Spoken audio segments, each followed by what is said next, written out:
But now, without further ado, I'd like to bring up the opening panel on the title of Building Collective Power, Community-Led Solutions for Equity and Justice. If the panelists can please come up and join me today, we will go ahead and get that started. We have Naoka Acevedo, Jennifer Ching, Michaelia Davis, and Lisa Owen, so we can come on up and get started.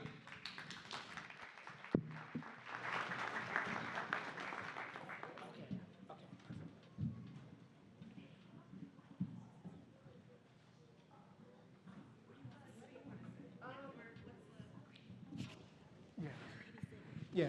So we just found out one of our panelists won't be able to make it today. She's, we have children. Children were sick, and so she won't be able to make it. So I am more than well stocked with folks up here. Just get comfortable. Right? Just have a seat there. And I guess I'll sit right here. Want me to turn this mic off? Yes. Yeah, I'm turning this one off. I want to say philanthropy never used to look like this. I want to acknowledge that first and foremost.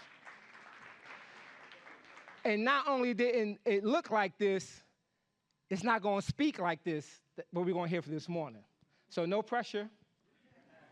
So what I thought we'd do this morning, instead of me sitting here reading bios and going over that, I know a lot of that is in the app. What I'm going to do is just go down the line. Tell little folks about yourself, your organization, and I'll probably ask you a question or two about your organization, and then we'll just kind of jump in and kind of mix it up and kind of go back and forth on a few things. Does that work? All right? And so it won't be the standard, like, one person answer the question and go down. That's like, people jump in and feel like you ladies are well suited for this conversation. So I have sitting next to me is Naoka Acevedo.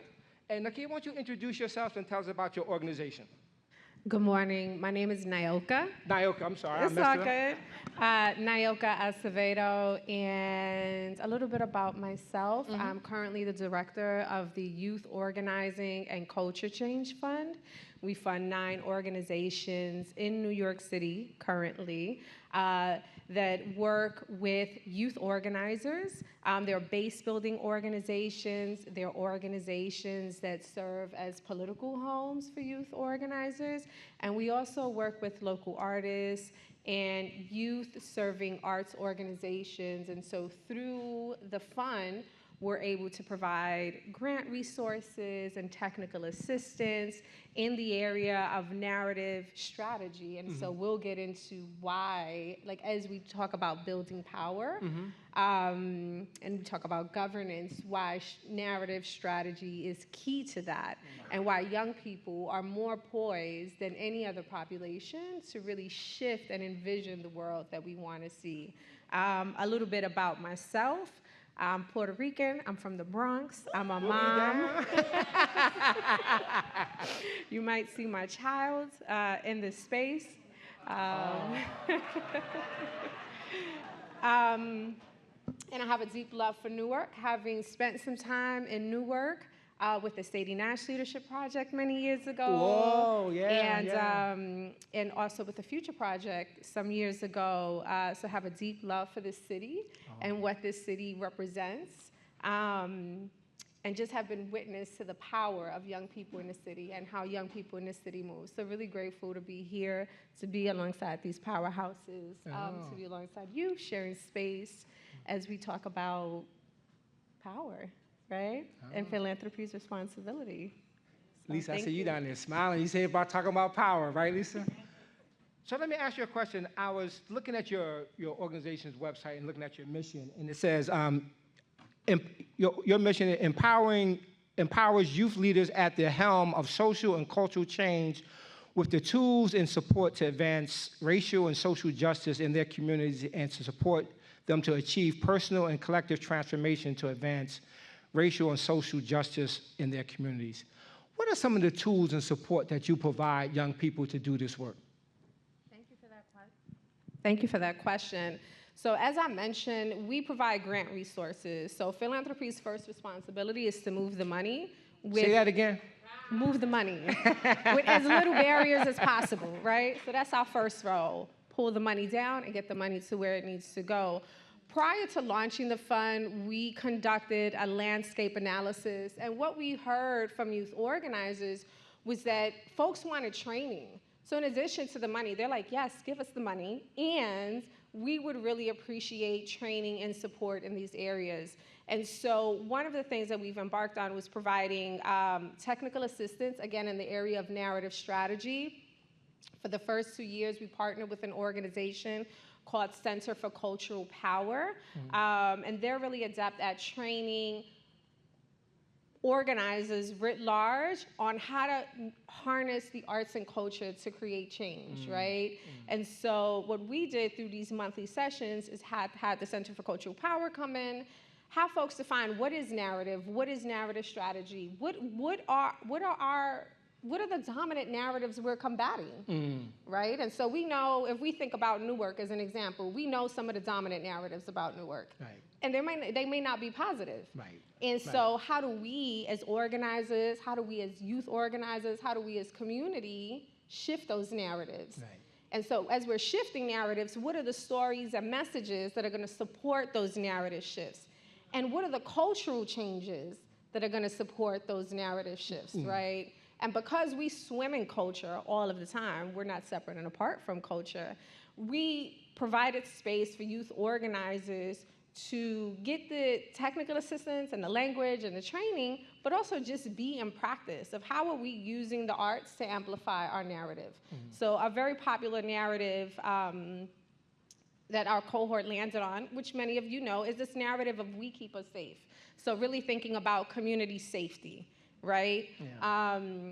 And so our grantees, which we call movement partners, our movement partners have responded to that narrative in really creative ways. And so one of our movement partners, Daisy's Rising Up and Moving, we call them DRUM for short, South Asian collective out in New York, their youth organizers created a walking tour of their neighborhood and integrated these QR codes and did a history. Why? Why was this important? If we're thinking about We Keep Us Safe, we know that in New York, we're fighting mass gentrification and displacement, right? And so this walking tour, this youth-led community walking tour, then serves as a reminder that we are here. We've been here. Right. And we ain't going nowhere. Ah. You understand what I'm saying? Yep. And so the fund has really been an incubator of sorts for youth organizers to experience intergenerational organizing and just to imagine, right? And be in response to the world we want to create. So that's a little bit about what the fund does and how we utilize narrative strategy in combination with organizing to make those gains. Can I ask you another question? Yeah. How do you work with multicultural youth groups? Cities are changing, right? So when I was a kid, it was, excuse my dated language, it was the black kids, and we used to call them back then the Spanish kids. Yep. But now we got people from all over the globe coming into these cities. Tell me how you work with folks, young people coming from all over the place. Yeah, that's such a great. I was one of them Spanish kids. No, it's a really great question, right? Because our movement partners really run the spectrum. We have Asian Americans, we have newly arrived Haitian immigrant students, LGBTQ youth, we have Black Americans, Latino Americans, folks who have been here for multiple generations, folks who just got here. And so with such a diverse cohort of movement partners, I think we create space. I don't want to say we create space. We create the conditions for folks to come as their full selves. We create the conditions for folks to come as their full selves, bring their culture to the forefront, right? Sure. Because we know what philanthropy is really good at. It's like siloing, like bring this part of yourself or bring that part of yourself. We're whole human beings all the time. And so we can't splice ourselves, right? And when we create the conditions for folks to be in community in their full selves, whether they got here last week or they've been in Harlem for 5 generations, what it does is it allows for a conversation to happen because we're all living under the same conditions. So I use the example of gentrification and displacement, which is a citywide issue. Right. It's a citywide issue. Right. And so that then becomes the entry point into collaboration, into trust building, and into conversation about, okay, this is a citywide issue, and now what are we going to do about it? Right. Right. What policies do we need to shift? Who do we need to move so that we can ensure, as I said, whether we've been here 5 generations or whether we just arrived, we have a place to be. All right. All right. Well, this is how we're getting started. Jen Chang, Jennifer Chang, welcome back to Newark. So you're not a stranger to this city either. So welcome back. All right. Tell us about yourself, your organization, and the great work you all are doing. Sure. First of all, thank you, Craig, and congratulations. And just like, it's so wonderful to look out and see so many incredible advocates, organizers, leaders. So I'm just like, clap for yourselves. It's really great to see you. Good morning, everyone. My name is Jen Chang. My pronouns are she and her. I am Jersey born and raised. I made one really bad mistake in my life, which is I married a man who was a New Yorker, who does not function, has never lived outside of the 5 boroughs of New York City. And so about 20 years ago, I had to make a decision. I had to leave New Jersey because we did actually have to live together at some point. So, but this is the city where I came back to and started my work as a civil rights lawyer now 26 years ago. And I had a great privilege to work alongside and to support many of the organizing groups here and throughout this state. And so it's just really wonderful to be here. My day job is I run a fund that is called North Star Fund, and we are based in New York City. And we support organizing, grassroots organizing, led by communities of color, building power in the urban, suburban, and rural regions of New York City, inclusive New York City, all the way up through Albany. And I wasn't trained as a youth organizer, so I really credit youth organizing programs for giving me an analysis to put a name to the dynamics that I didn't really understand as a child. How come my parents are working all the time and we never get ahead? How come I have to keep my head down and there's just a feeling like somewhere the merit God will shine down on me and we'll be okay, but I don't see that happening in the people around me in my life. And it was really organizing that gave me that lens to really see and understand the structural conditions.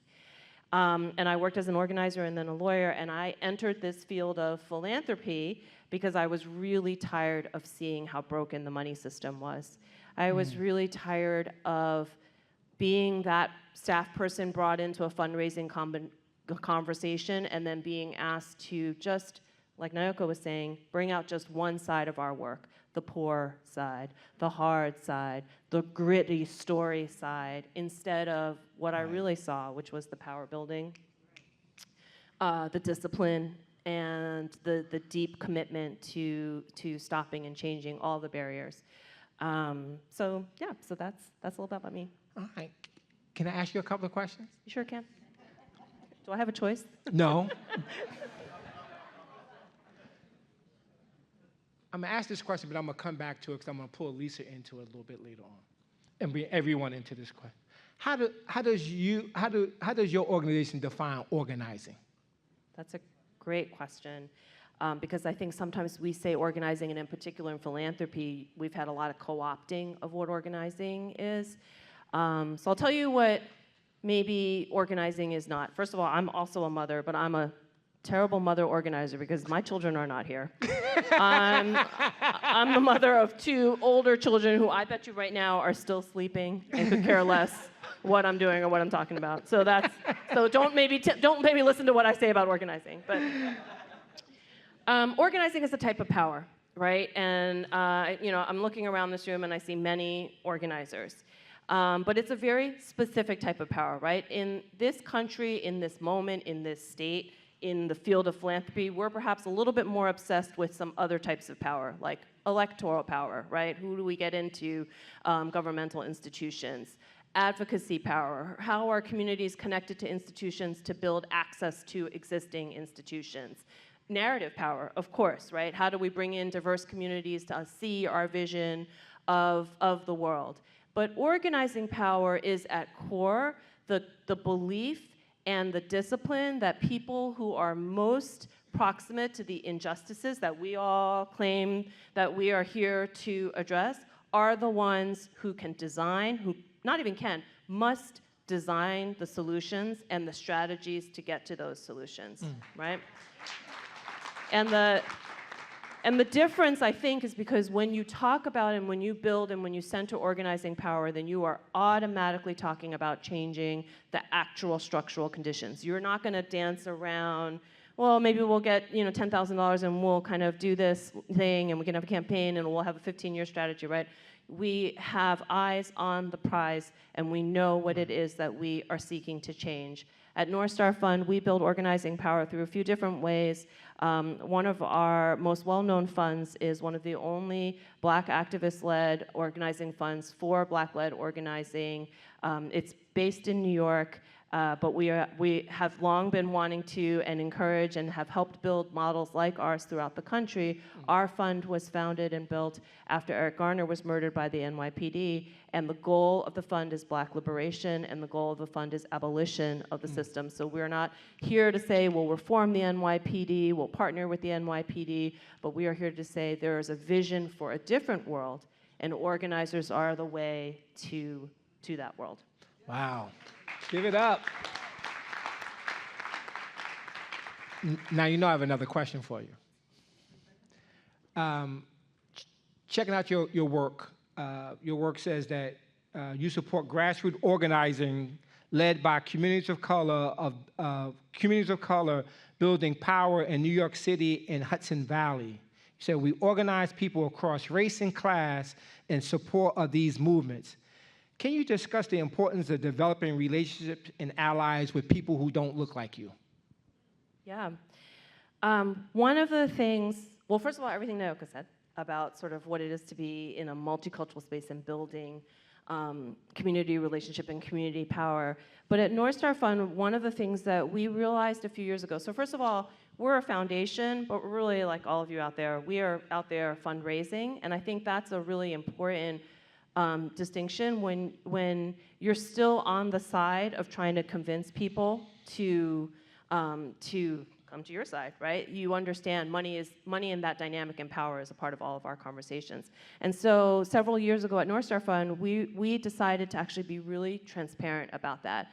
And we decided to be clear to our stakeholders that we're not just a fundraising institution, but we are here to build solidarity. And solidarity is a practice, and one of those practices can be through money and resource mobilization. And we believe that all institutions, people, communities across race, class, identity, we will all win if we can invest more in social justice movements. And so that's really our mantra, is that we're not just here as a fund, but as a mass-funded fund. So, you hear a lot about the Mackenzie Scotts and the Bill Gates, and we live in a time where we think we need to chase the dollars of the mega billionaires to make a difference. But the truth remains that movements and good work have always been mass-funded by people and largely small gifts. Your churches, your schools, your community groups, right?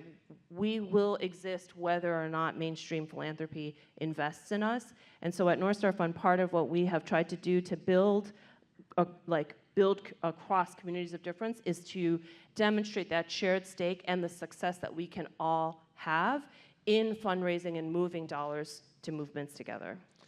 Oh, thank you. So you're saying that people in this room who contribute money to their churches, or to their houses of worship, and to the food pantry, helping their neighbor, they're philanthropists too, right? Absolutely. Oh, we got a room full of philanthropists in here, everyone. But that's just the way that's one thing I was really fascinated when I looked at your site, because not all foundations have an endowment or corpus that we just draw off. So you're out there beating the bushes, if I could use that term, and winning hearts and minds. Why do people give money to your cause? Yeah, it's really funny. We actually just did a survey recently. I know that's a very nonprofit thing to do, but we were curious. and also because, as has been a little bit lightly referenced, right, this is a very fractious and challenging time, right?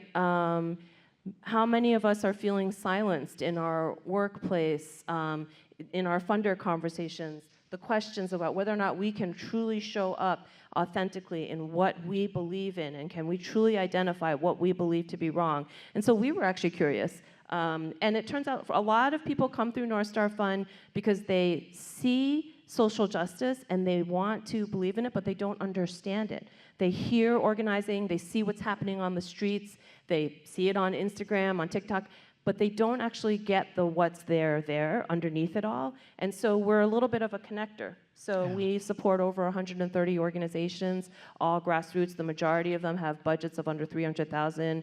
A good number of them don't even have any staff or volunteer run. And so we just try and connect people to these spaces, because it's kind of the thing, you got to learn by doing it. So when you are in a space working alongside people to change something, I think, at least for me, once that bug bit you, you never turn back. Now, I got another question. I'm sorry. I feel like I'm in trouble. Tell us how you've seen grassroots groups build a base. Yeah. I think it's this question about what is grassroots organizing and how we actually define it, I think is, in some ways, sometimes we trip over ourselves trying to create a rubric or a model, right? At core, base building is the elemental strategy of organizing. Base building is the idea that you are when you look at what your organization is, and I don't mean organization with the big O, like here's our CEO, here's our CFO. I mean, when you look at that community of humans who have come together with a single purpose, who is actually leading, right? What is your strategy every day to move more people into your organization, right? In my mind, the most effective organizing groups never stop base building. You are always base building. Every single day, someone is on a street corner, someone is in a living room, someone is in a store, someone is in a church, and they are talking to other people and inviting them into this conversation and inviting people then into a disciplined process of leadership building and membership building. There's a great misconception out there that I think is fed by the media, sometimes by philanthropy, that organizing is just the disruptive power. Oh, these kids on the college campuses, oh my goodness, the people on the streets, what are they actually doing? What are they actually doing to help people get out of poverty? What they don't see behind that are the thousands of people, and mostly, and intergenerational, who are actually trying to build community on a shared analysis, right? Who are providing mutual aid and taking care of each other, who are showing up at advocacy coalitions, who are talking to media and trying to reshape opinions, and who are ultimately trying to build a pipeline of leadership into all those other avenues and institutional spaces. Organizing doesn't sit separate from institutional power, electoral power, or whatever, but it is the path for us to bring the most effective leaders into those places. All right. Lisa. Oh, let's give her a hand, yes. So I see Lisa's ready to go. Before I turn over to Lisa, I'll tell a quick story. About 5 years ago, former trustee Grizel Ewberry and I were part of this program, and we had an opportunity to travel around the country with some other funders to see some best practices, and we spent some time in Boston, and we met the staff of the Himes Foundation. And so it's before you got there, and I was just blown away by your commitment way back then before it was a thing to be talking about this language. And Grizel and I said 5 years ago, it would be great to bring some of them folks from Boston down here to Newark. It took us a little while, but you're here, and I've been a fan of your arrival at the Himes, and you've just kind of amplified the work there. You have a great board, a great staff. David is fantastic, and other people I met there are fantastic.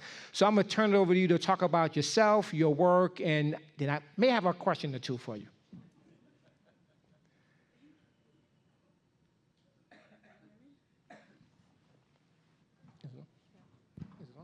Can you hear me? Yep, you go. Okay. Craig, thank you so much for organizing this. This is an amazing event. I love any place that starts with the Black National Anthem. I feel like I'm home. And to meet you, Neoka, and to just be able to be in the same space with you, Jen, I just want to acknowledge all of the intention and the persistence and the decades upon decades of work and commitment to our people that all of you represent. Yeah. And so I just feel incredibly grateful and humble to be with all of you. So hi everyone, my name is Lisa and I am part of the Hyams Foundation. I joined as the executive director in January of 2021. I came from leading a base building organization called City Life Vida Urbana, a housing justice organization, 50 years old in Boston, an anchor, a movement anchor in a lot of ways.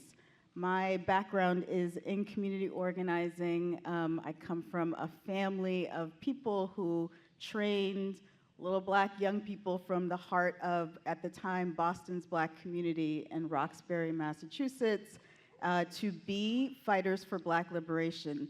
And so I am grateful to have, from a very young age, just understood the importance of community organizing, the importance of building organization, the importance of marrying disruptive power, oppositional power, with a long-term strategy for changing systems. So when the opportunity to join Hyams emerged, I immediately jumped on the chance because while I was at City Life is a movement anchor. It's one of a handful, maybe a dozen in Massachusetts. So let me just say a little bit about what I mean by movement anchors. Movement anchors are grassroots base building organizations doing all of the things that Neoka and Jen have been talking about, who are actively building up their membership, actively doing grassroots leadership development, actively constructing and fighting for policy that works for all people and not just an elite few, actively challenging corporate power, right? All for the sake of building a new system and advancing their own political projects. These anchor organizations are doing all of that and then more. They're also providing key resources to networks and coalitions that they are organizing through in order to advance their political project. We say that movement anchors step in to fill key gaps in movement infrastructure. So these small grassroots organizations, many of them with small budgets, right? Like, $400,000, $500,000, $600,000. Maybe they have crossed the $1 million threshold. They're both supporting their own staff and their own membership, but then they're leading coalitions. They're providing communication support for a number of other organizations. Perhaps they're fiscally sponsoring groups that are not much smaller than they are. They're doing all of this extra labor because philanthropy hasn't stepped in and filled these key infrastructure gaps. Movement anchors are the unsung heroes of social movement work, and they are stretched beyond capacity oftentimes. And then when you have something like a pandemic come, and on top of all of the work that they're doing, now they have to provide mutual aid. They have to step in and do the labor that government is not providing for our communities. You can see that you can feel the weight that are on these institutions. So I say all of that to say, when Hyams had an opening, we collectively in our movement knew that we needed a foundation that could implement a series of experiments that ultimately would organize other funders to fill those infrastructure gaps so that these social movement organizations didn't have to do everything on their own. And so that's why I'm at Hyams, that's why I'm with Ujima and other other folks in our social movement ecosystem trying to advance this experiment. What happens if social movement groups actually take over a foundation and identify the gaps in the infrastructure and use the resources of one foundation to organize more resources to create the conditions for many, many, many more organizing groups to emerge. So that's why I'm there. Ah, give it up. So Lisa, on your website, it says Himes is a movement funder. Is that what you're talking about? Yeah, that's exactly what I'm talking about. So we do have, I know I done tapped everyone in here as a philanthropist, but we do have some organized philanthropy organizations in here. What advice do you have for those who are thinking about getting into the space, being movement funders or supporting this type of organizing and advocacy work? What advice do you have for us? Yeah, I knew you were going to ask that, and because I can ramble, as maybe you just heard, I had to come prepared. So, so part of being a movement funder is, as you said, I think it means organizing philanthropy. So, just to say, philanthropy, like every other organization, exists on a political spectrum.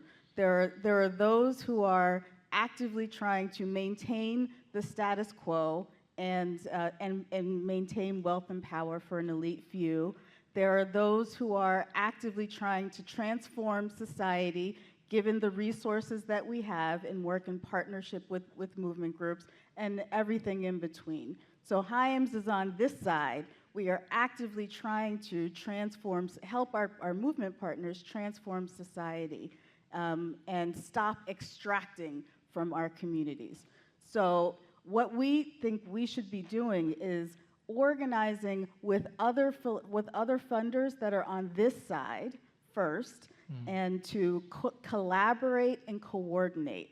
So what does that mean? One of the things that used to drive me crazy when I was leading base building organizations was someone would say, if you know one funder, you know one funder, which meant you can't. If you spend all of your time and energy trying to cultivate a relationship with one foundation, you can't necessarily use that information to help you anyplace else, because funders notoriously don't collaborate with each other. And that's extra labor for our work. Yeah. We need, as grassroots folks, we need funders to break that individualistic cycle and actually coordinate, organize themselves in much the same way as that we do on the social movement side. So one thing that we can do, and that we've been experimenting with, is doing these quarterly funder co-learning sessions, where funders who are interested in playing a role in our ecosystem, who are interested in learning about movement infrastructure building projects, come together and they learn from movement folks who are leading these infrastructure projects, like a statewide organizing school, for example, or UGIMA's Community Loan Fund, for example, right? So we come together and we learn, but we do more than learn. This is another thing that philanthropy does that drives me crazy. You can't just come together to learn and then go away and continue to do business as usual. The second step is you say, what are the ways that we can come together to advance a particular movement identified priority? So for example, in our state, in the western part of the state, there is a growing kind of there's a growing power that's emerging in the western part of the state. Organizers have been organizing themselves across sector, across community and labor, to advance political projects. They said all of the money stays in Boston, so you need to organize some more money over here so that we can grow our infrastructure in the western part of the state.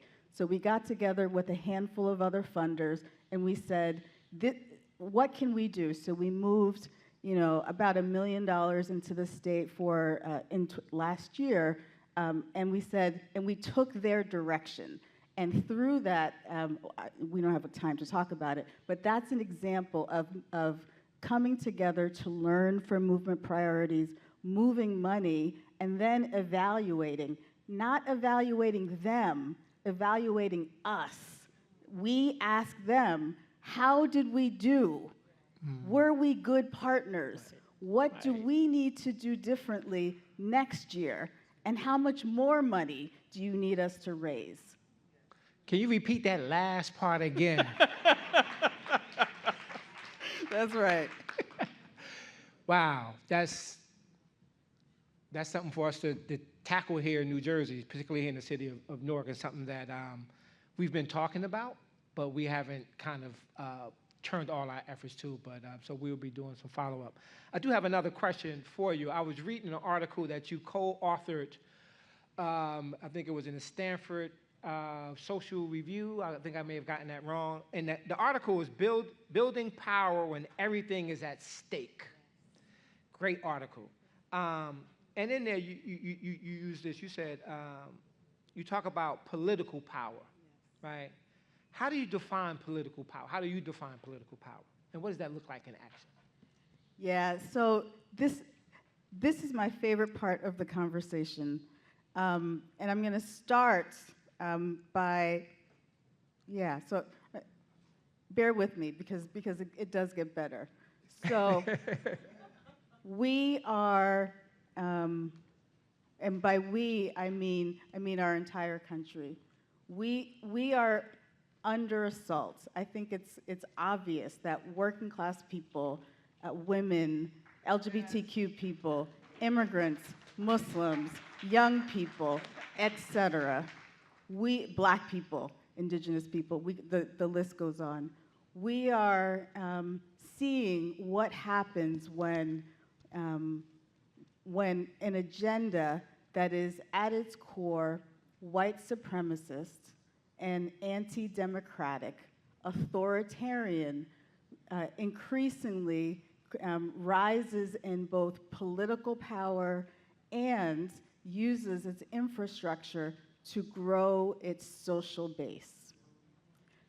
So there are, and in blue states like Massachusetts, it is easy for some people who are not immediately impacted by the intersection of all those things. It is possible for some people to turn a blind eye and say, well, it doesn't matter. We're fine. We're insulated. But I know in my community, we aren't insulated from anything. Yeah. The first wave of COVID hit Black communities first. The first waves of the recession hits Black people first. During the foreclosure crisis, Black communities were hit first and the hardest. I know that my community cannot afford to take a blind eye. And our social movement groups, both locally and nationally, are organizing to say, if Black communities, if people of color communities, if people are not using their power to organize against this rising authoritarian wave, then we will be the ones that are hit first, but then it comes for everybody. And we see that, around the country right now. So it's really important for us to ground this conversation around political power. Political power for what? Political power both to stop this rising tide of anti-democratic authoritarianism, but also political power to take control of all of the mechanisms, all of the levers of the state, all of the resources that allow us to recreate society in our interests and according to our needs. That means a massive reckoning of both redistribution, but also repairing centuries and centuries of harm. That's what we mean when our partners are talking about political power. They're talking about governing power. And here's the message for this audience. The only way that we are So our power lies in our unity, and I think Mayor Baraka talked about that really clearly. Our power lies in unity. This rising authoritarian power project has money and they have organization, but they do not have people. We have people. We can't use our power unless we are organized. That is so key. People who are organizing for really good things at a neighborhood level, right? Mutual aid, youth organizing, healthcare, elder care, all this stuff. We have to come together under one umbrella to advance a progressive political project. Otherwise, the great work that you're doing is going to get snuffed out by this very organized wave that is coming for us. So that's my plea to this audience to please, social services, community organizing, mutual aid, come together to advance political power. Jen, Nayoka, anything you want to add, or?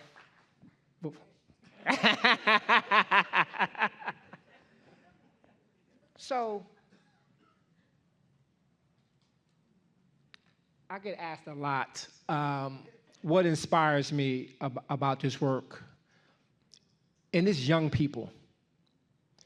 When I look around Newark, we have groups, and I shouldn't do this because I'm going to forget someone, but we have the Gym Project, we have Abbott Leadership, we have so many, My Brother's Keeper folks are doing some work. There's, Boris, the Leadership Foundation, doing work really to bring young people into this work. So that's what gets me inspired, because when we look back, it's always young people that's willing to fight, to put themselves on the line. How can philanthropy and social change organizations support and promote youth self-determination, ensuring that young people are at the forefront of decisions affecting their communities? And I'm going to start with you. I think that's a great question. How can philanthropy support? Yep. I really want to just build on what Lisa was saying. Philanthropy's role, in my opinion, is to follow movement, right? Our role is to organize ourselves, pull the money, get the resources, and listen to what movement is saying they need, right?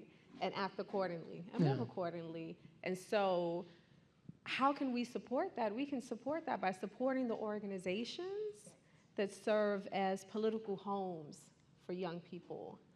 And so we know that young people are not organizing in a vacuum. You mentioned the campus encampments, and so we see that snippet on the news, but we don't see the thousands of people who are organizing behind the curtain, right? And so our role is to follow, to listen, and to move the resources. And to be bold. And to be bold, because I think often, I'm gonna say the thing. Just say it. Say the Just thing. say it. Because you opened up and you said philanthropy didn't always look like this. Right. And philanthropy hasn't always looked like this. And because philanthropy looks like this, it is our job, it is our duty, we are on assignment, right? To take the risk, not to hold our position. Right. We here, we here for a good time, not for a long time. You understand what I'm saying? And so that means, for those of us who have boards that may not look like this, that means we take the risk and we tell our boards, and we do the education needed to get our boards in line so that we can move the money and the resources to build and sustain this multiracial democracy.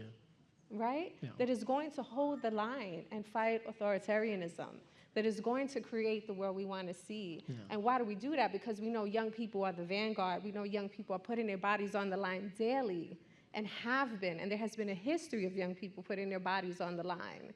Right? Right. And so the least we could do in philanthropy, the least we can do as people of color, as women, as queer folks, as whatever identity we hold in this position, the very least we can do is move the money, and take the risk, and take the risk, and take the risk. I love it. Jen? Jen, Lisa, anyone else, you know? First of all, I just diddle. We actually just in the past year we brought together with folks like Nayoka's support dozens of youth organizers in New York, urban, suburban, rural groups. Most of them, like we've talked, coming from very small, isolated, siloed spaces. And one of the most interesting things that came out of that particular work was that the youth were talking back to us about what they see is broken in what we call philanthropy. Most of them had no use for even the term philanthropy, right? They just said it's the money holders, the money hoarders, right? And the no money givers. and it's not like youth are not understanding what philanthropy is, right? You ask my son who Mr. Beast is, and he will say he is the world's most prominent philanthropist, right? And they have opinions and ideas about how money should move. So I agree, our job in not just philanthropy, our job in the nonprofit industrial complex overall is to be transparent and clear about the money and power dynamics and to all push back together. So my charge to all of us is it's not just philanthropy, it's also how we fundraise, right? Be clear, talk to your funders, tell them we would like multi-year gifts, we want our gifts to be unrestricted. And I know that there's power dynamics in there, but at least have those conversations and talk about why. Bring youth onto your boards, bring youth into your meetings. For us, we have youth in our decision making and our governance, right? Because I was just speaking to a program manager from a youth advocacy program here in Newark just before breakfast, and we were talking about how we have that thing where we say, like, youth are the future, but right, youth are the now. And we've really frittered away the future of youth, and so we have a deep obligation to change our practices now. And on that question of risk in particular, all of us in this room have some form of institutional power, and our silence when youth are jeopardizing their physical bodies, their futures on climate, against genocide, against police brutality, our silence says more than our tepid action. So we should be willing to put, the smallest thing in my life is my institutional reputation and risk, at least to be there front and center to, as Nayoka says, to offset that risk. All right. Lisa, anything you want to add? I 100% agree with what folks have been saying. I guess I would probably, so I have an example. One of our movement partners, the City School in Boston, is an anchor for youth organizing in the greater Boston region. And when we were doing a scan of infrastructure gaps, one of the things that came across really strongly was the disconnect between youth organizing and adult-led organizing. And particularly, there was a lack of a pipeline, right? So all of these young people were trained to be really powerful organizers in a particular culture, and found it difficult to actually transition into adult-led organizing spaces. And so they designed an infrastructure program, which is a cohort for youth organizers, for people who have been trained in order to make the transition, help to both address the leadership pipeline gap in organizing, in the adult-led organizing, but also how to bring some of their best practices into these new spaces. So we're on year 3 of this pilot called the Ella Baker Youth Fellowship Program. And I am just really excited to see how they can share their learnings with the rest of our state. Wow, that sounds, yeah, sure. Last thing for philanthropy, fund experimentation. When we talk about youth self-determination, young people are thinking beyond, they live in a world where we can't even imagine what the next 5 to 10 years look like politically or technologically. Fund experimentation. That's it. No. That's right. All right. a question for anyone on the panel who wants to take this on.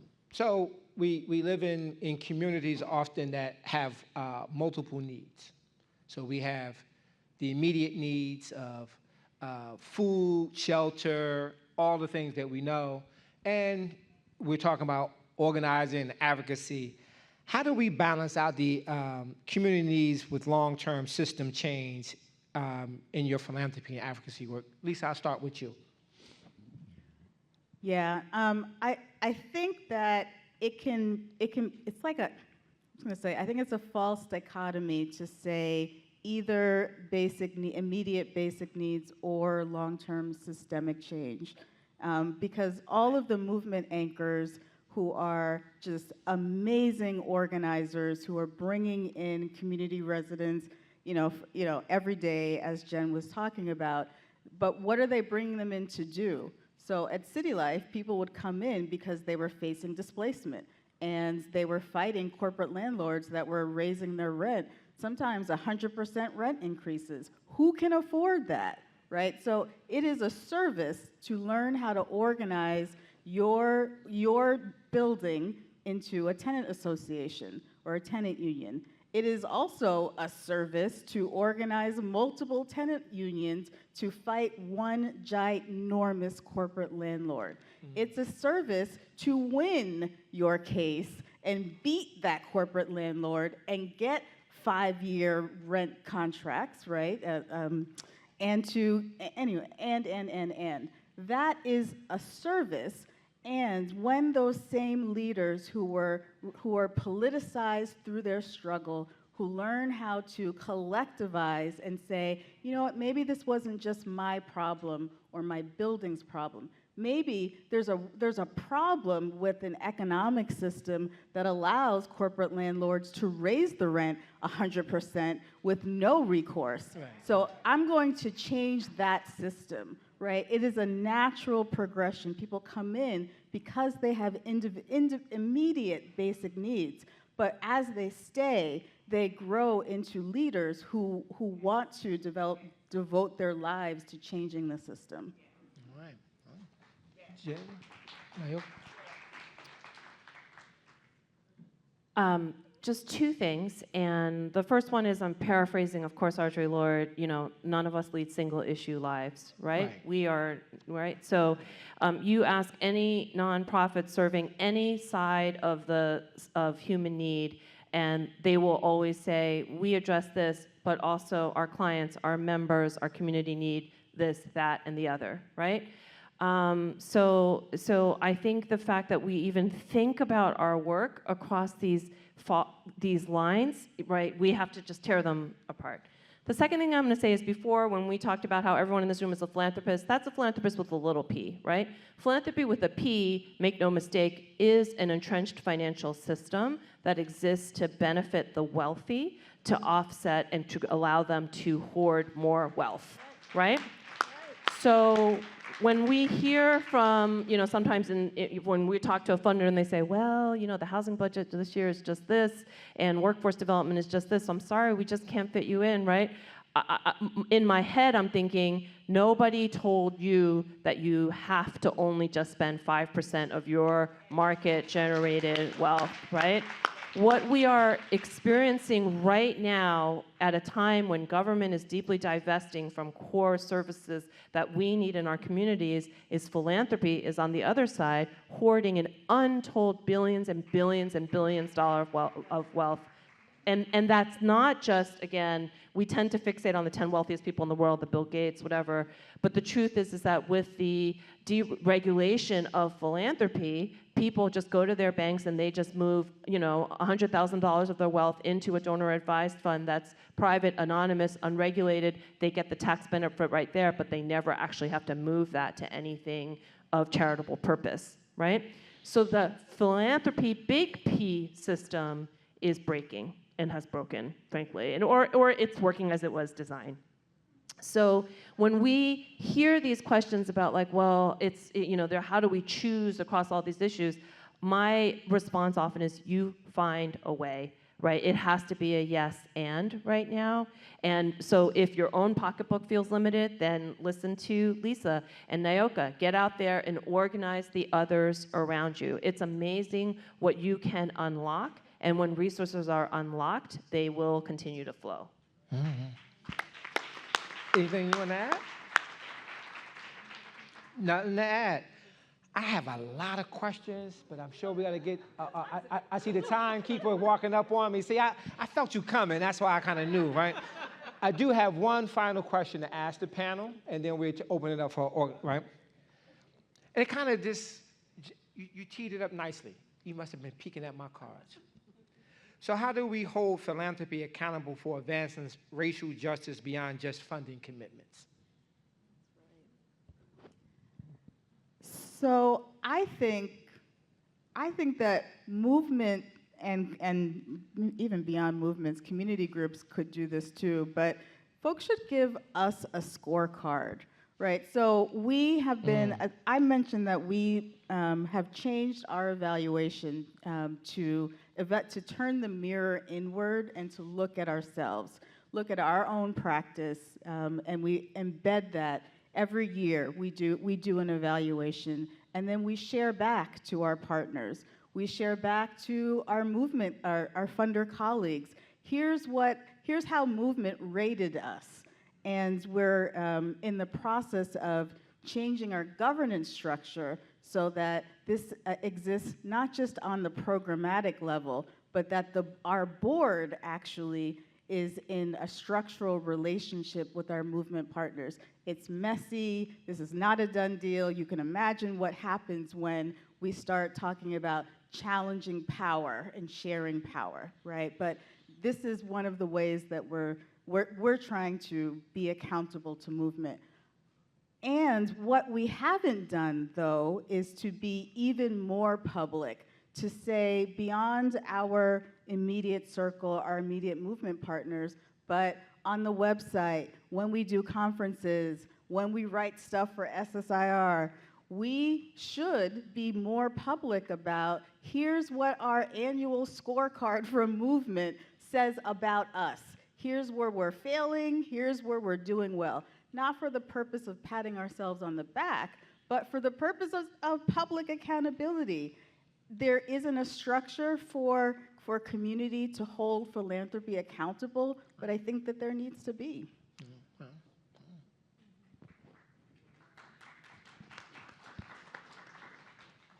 I feel like there's probably a handful of development directors or fundraisers in this room who are listening to this and then probably silently saying to yourself, okay, yeah, right. I'm going to go tomorrow. I'm going to say to my biggest funder, I want multi-year gifts. I'm restricted to build people power. You know, I'm not going to fill out your stupid reporting form anymore. Like, that's it, right? I understand. I got that. That's not the takeaway, right? What I want us to think about is where our levers of power and influence are, okay? One of the things, so North Star Fund is democratically governed, and it's volunteer community funding committee members who are all grassroots organizers themselves who give away our money. And one of the things that I often tell people, because people will be like, oh, it must be this radical garden of sunshine, good anti-capitalist behavior. You get together and everyone's like, here's the money. No, because it doesn't matter if you're rich or poor, if you're black, brown, or white. We all have systems of money power ingrained in us, right? So we all have to unlearn how we think about philanthropy. We all have to unlearn how we think about and judge what the impact of other organizations are. So I'd say start where you are. Start, if you're a development person, if you're a fundraiser or a staff person, start with your executive director. How are they unlearning things? Start with your board. Your board probably has a couple of your biggest donors on there. Are they on board? Do they understand how harmful this system is? Can they be your champions?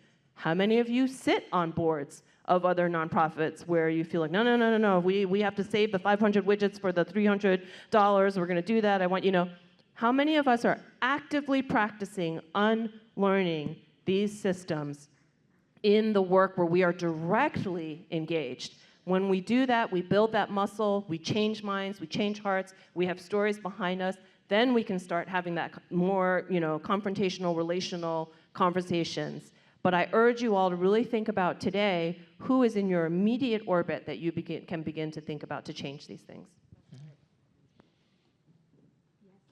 Yes, to all of that. I would also, I think, really interrogating. So what I'm hearing is like interrogating power, like definitely interrogating power at your organization, interrogating your values. We often use these words, we throw them on our website. These are our organizational values, and we don't understand what those look like in action Yes. with one another. Never mind with movement, right? I would also say, I know there's a lot of organizing. This feels a little triggering for me, because I know there's a lot of organizing happening in philanthropy. And I think there are funds like us that like fundraise, and that there are a variety. There's a spectrum. There's a spectrum in philanthropy. So there are those of us that fundraise, there are intermediaries, there are collaborators, there are those that have endowments. And so I think for those foundations that exist on reserved wealth, I think there needs to be conversations. Does philanthropy needs to exist in perpetuity, right? Because the 5% is about hoarding wealth and existing forever in a moment where we might not exist in 20 years.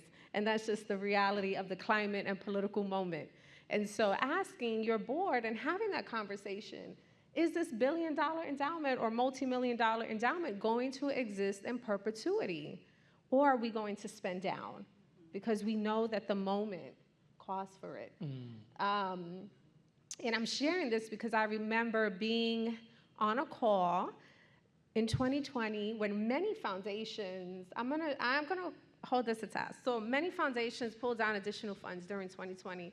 It was the uprising moment, it was the COVID moment, and philanthropy was feeling really good about themselves. They were like, we're gonna pull down these additional dollars to resource community. 3-4 years later, those dollars are gone. Those dollars have contracted. And so many foundations are now having to tell movement, well, those additional dollars don't exist anymore, but they do, because they're sitting in an endowment. You understand what I'm saying? That's like past the $1 billion mark, which is mind-blowing, right? And so we have young people putting their bodies on the line. We have people being displaced across the country. We have a national housing crisis, right? There is a war on working class people, period, right?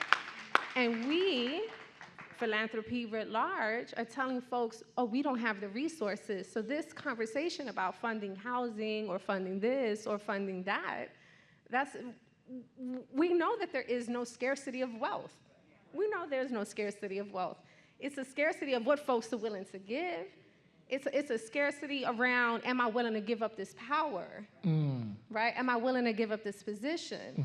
Am I willing to risk my personal comfort and role to make that call? And so I think we need to have an internal conversation with ourselves. We need to have a conversation with our boards. Who are we? Who are we in this moment? Are we the foundation that hoards perpetual wealth? Or are we the foundation that's going to show up and show out and be written in the history books? And that's really, for me, what this moment is calling for. And I'll just leave it there. Full stop. Woo. So I'm getting the time check. So I think we're going to open it up for questions from the audience. Am I correct? I see some hands. We got some mic runners.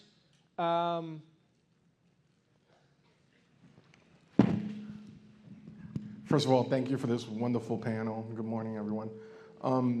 I love the idea of creating a scorecard for philanthropy or for foundations. I'm curious, what would be some of those metrics? Like, I have some ideas. I would love to hear yours on that scorecard, because we're talking about something that would be used unilaterally across the board. Yeah, it's a good question. I think that the metrics should come from the movement side. But I'll say that so our goals this year, for example, was to move $15 million into the hands of movement. And 5 million comes from our, just our regular grant making to movement partners, long-term, general operating, you know, all the good stuff. 5 million from the endowment. So we've been talking about grant making, but the endowment can also be used for investments into solidarity economy projects. Also investments into other things. But when I came on as the foundation head, it was a key priority to look at how the foundation was investing. Is the endowment invested in extractive industry? So there's like a negative screen, but then there's, okay, well, we could redirect the endowment to things like the UGMA Fund, things like Boston Impact Initiative, things like community land trusts, loan funds, et cetera. So that's another piece that so we're saying, how much money are we moving? Are we redirecting from extractive investments into our community? And then a third thing is around funder organizing. So how are we leveraging our relationships to move money that would have otherwise gone other places, but we can redirect to the movement? So we're a private foundation, and we typically, before I got there, they didn't fundraise. They didn't have to. But now we do. I have my staff writing grants so that we can give out-of-the-blue grants to movement partners so that they don't have to do that work. So those are 3 things that we assess ourselves on. Wow, that's impressive. Was there any other questions? The mic, we have one right there. Good morning, everyone. My name is Tynesha Gibbs. I am the co-founder and executive director of the nonprofit Professionals of Color Collective. Any members of the collective in the house? I know, I saw a lot of y'all in the Hoover app. I'm also a member of the steering committee of Doing Good Better with CNJG, a member of Impact 100 Essex, and I just want to thank first Victoria Foundation for this wonderful conversation and convening today. Congratulations on your 100 years. And for the panelists, I want to thank you for amplifying the message of redistributing wealth, giving more than the 5%, as well as supporting movements and trusting those folks to do the work. Honestly, I was like an amen corner over here with a lot of the things that you all were saying. But my question is, as like a person of color, as a Black woman in this space doing the work, right? It is not easy to challenge philanthropy. And so a lot of the things that you all have brought up are great points, but I want to know, what do you think that looks like in real time, specifically for leaders of movements who are honestly trying to navigate that tightrope of maintaining and keeping relationships with funders, and also holding them accountable, holding them to task, and asking them to do more. I have found it very challenging in my position, even in these coming weeks as we are getting ready to throw our first convention, and it's been tough. And so my question to you is, how do we realistically challenge philanthropy to do more, ask them to do more, thank them for what they've been doing, right? But also ask them to do more.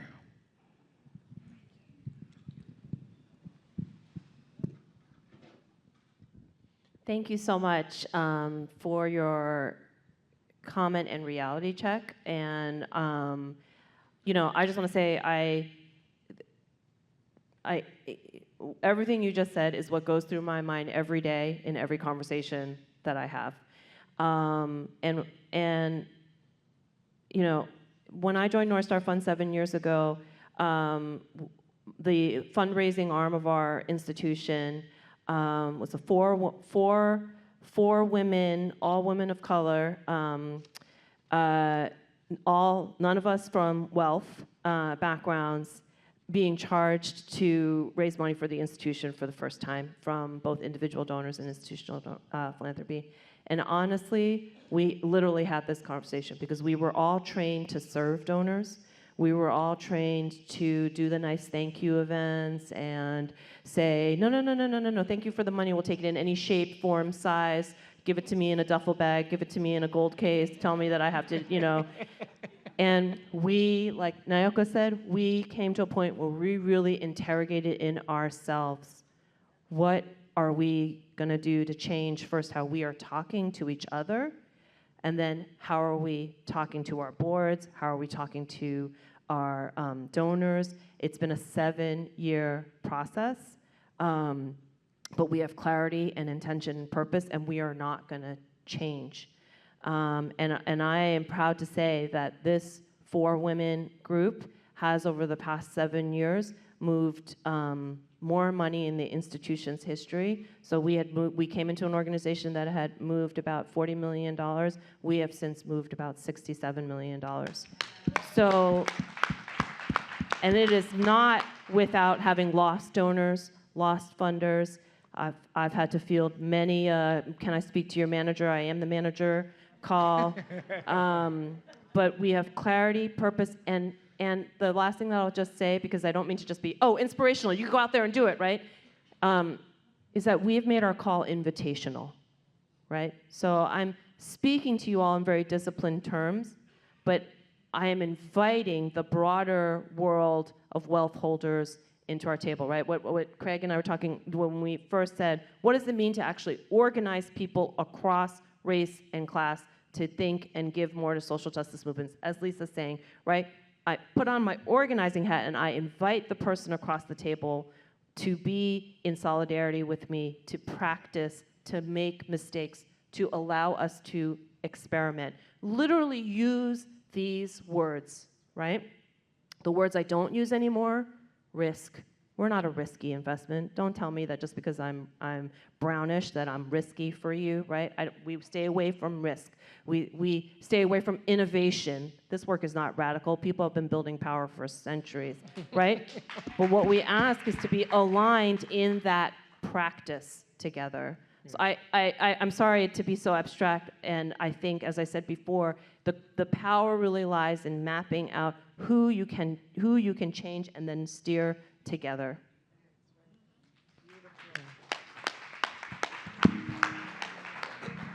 Thank you, Brianna. Hello. I'm Mayor Washington, CEO of Boys and Girls Club of Newark. So I know Craig and the Victoria Foundation very well because they are our longest standing partner. So one of my questions, and I thank you all for your conversation and your candor in speaking, is around kind of the nonprofit starvation cycle. We get funded every year. We get a grant this year. You have to reapply. And right, obviously, multi-year funding helps that. But has there been a discussion or a thought around talking to philanthropists, individuals, foundations, corporations about funding operating reserve and funding endowments so that nonprofits can actually build their own funds so that they can truly be self-sustaining?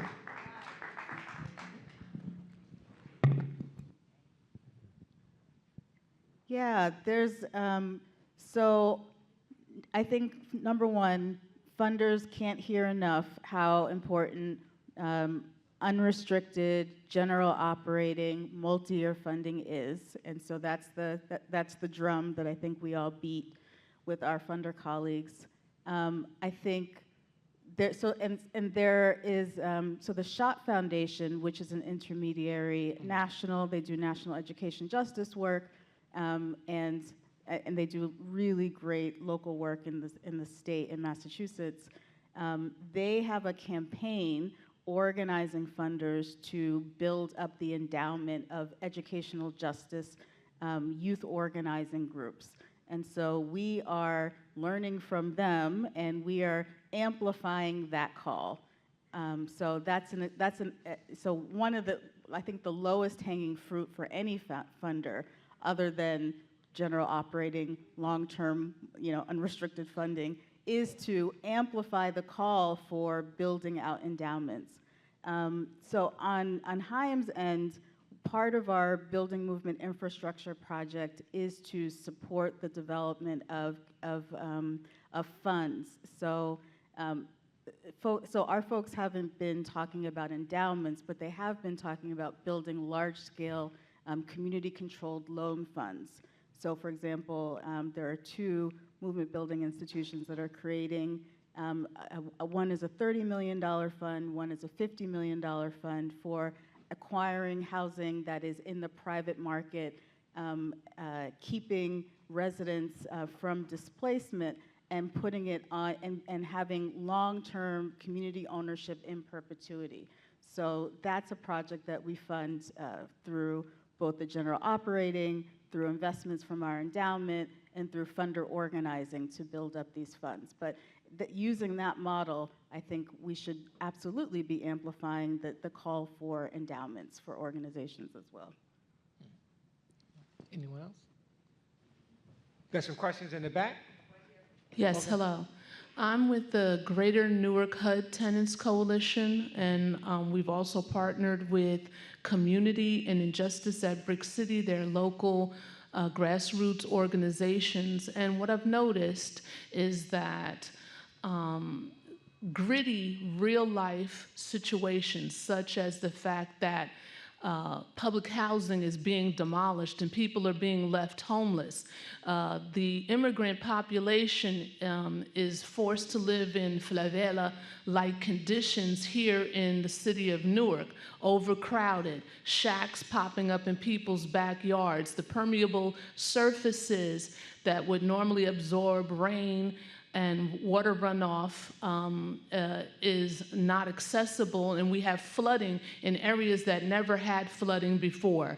The immigrant females that are coming in are being prostituted. There's houses that have popped up that are not inspected by code enforcement. UCC inspections are non-existent, and these conditions are known to the residents and the grassroots organizations, but yet when we apply for funding, because it's not shiny and sparkly and fun, we don't get funding. But street parties, nonsense in the street, and street parties are being funded, while when we do the work out of pocket and what little monies we can scrape up to do real work, is not being funded. So my question to you is, when we're doing real work and it's not nice, it's not shiny, it's not fun, how do we get funded?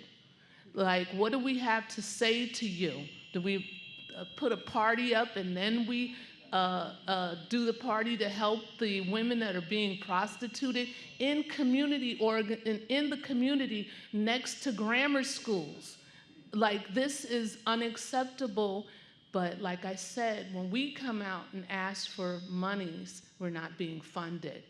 And so the homelessness leads to criminality. It's the broken windows concept. It's a domino effect.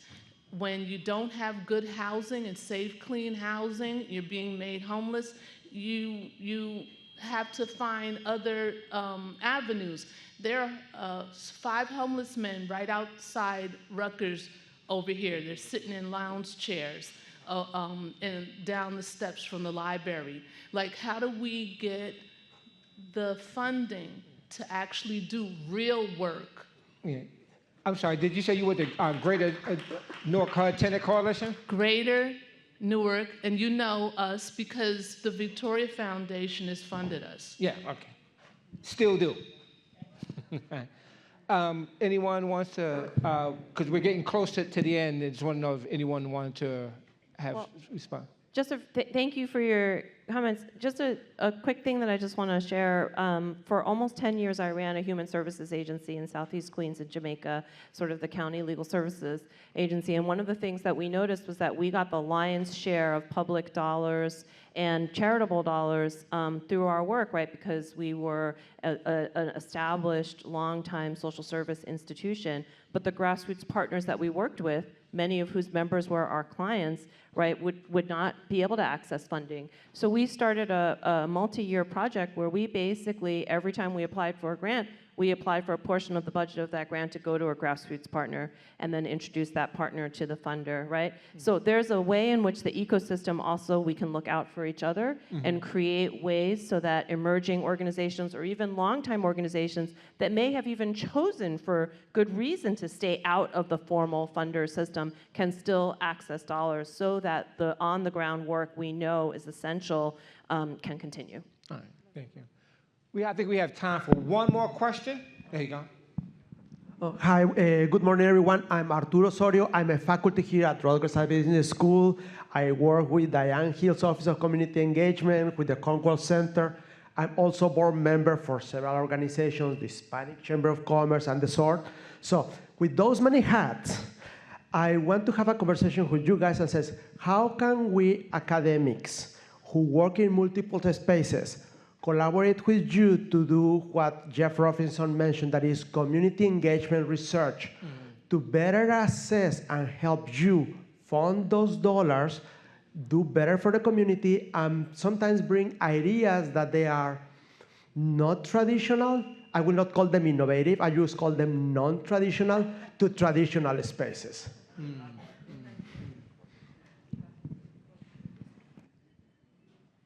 I think, first of all, philanthropy is a black box. There's very little progressive or radical academic work done on philanthropy itself. So just merely exposing its operations, where the money is actually going, I think is extraordinarily helpful. At North Star Fund, actually, to your question earlier, sir, we're actually working with 6 graduate students at the NYU Wagner School on a capstone project this year to actually look into the design of equitable endowment practices. We're calling ours undowment. So what does it mean when nonprofits with missions to specifically dismantle capitalism have access to wealth? How can we actually change our practices? How can we build reserves that are actually supportive of the community we work in? So I think part of the work that academics can do is to help us envision and to put the meat behind the vision, but this is actually things that can be practical, that are rooted in history, can actually work. Here are the, all the range of questions. And then the other thing, ultimately, I think, is just bare bones, like there's very little work also about the impact of social justice movements that's not largely co-opted by the sort of broader definitions of what traditional impact is. So, there's deep radicalism and inspiration that comes from the mere act of us existing and being together and bringing our people together. And very few people study those small neighborhood-based groups, right, who have outsized impact, we know, in cities like Newark. So that's just like some ideas that I think where academics could actually help us make the case, do the case making into the sort of fundraising and resource mobilizing. Can you join me in giving this panel a rounding round of applause? I told you philanthropy didn't used to look like this, and it definitely didn't talk like this. So thank you for coming out and being a part of this. This is just so moving. Lisa and Jen and I were part of this cohort years ago, and when we were thinking about this panel, and it was like, let's get some big thinkers. These two popped in my mind off the top. And this one here, oh my gosh, woo. Yeah, the OGs. Yeah. Earlier, I omitted one thing. I forgot to acknowledge the Victoria trustees that's in the room. Can you stand up, please? And former trustees, Grizel. John, thank you. Some of the trustees are here. Sarah, I see you over there. I do not take for granted having a board that will give the staff at Victoria Foundation the space to talk about and experiment and do some things like this. That is not common in philanthropy, so give my trustees another round of applause.